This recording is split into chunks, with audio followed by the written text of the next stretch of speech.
How to disassemble a CPU unit from an assembly.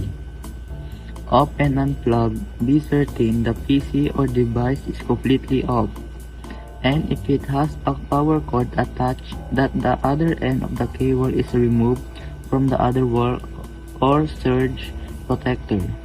Disconnect all peripherals.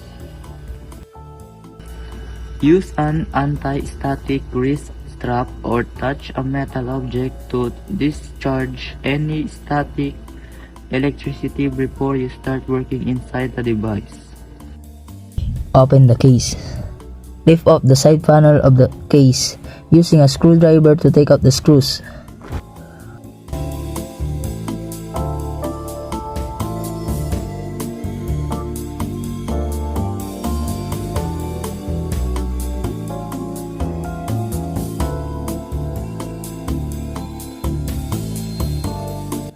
Remove the cooler.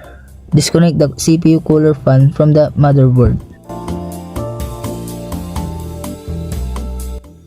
Unlock the CPU.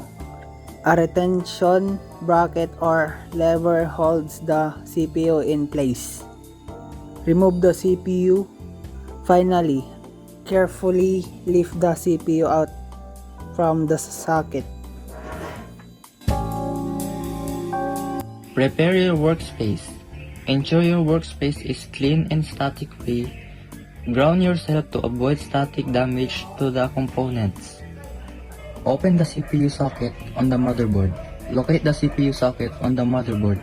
Carefully lift the retention arm or open the socket cover. Align the CPU. Examine the CPU and the motherboard socket for alignment indicators. Hold the CPU by their edge and align the markers triangle on the CPU with the one on the socket. Insert the CPU. Gently place the CPU into the socket without applying any force. The CPU should drop into place easily if aligned correctly. Install the CPU cooler. Depending on the cooler type, air cooler, place on the heatsink or a fan on top of the CPU. Align the mounting points with those on the motherboard.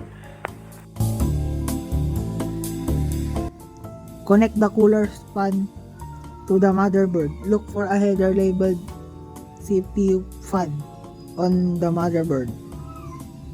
Close the case and connect components with the CPU and cooler installed. You can proceed to install the remaining components.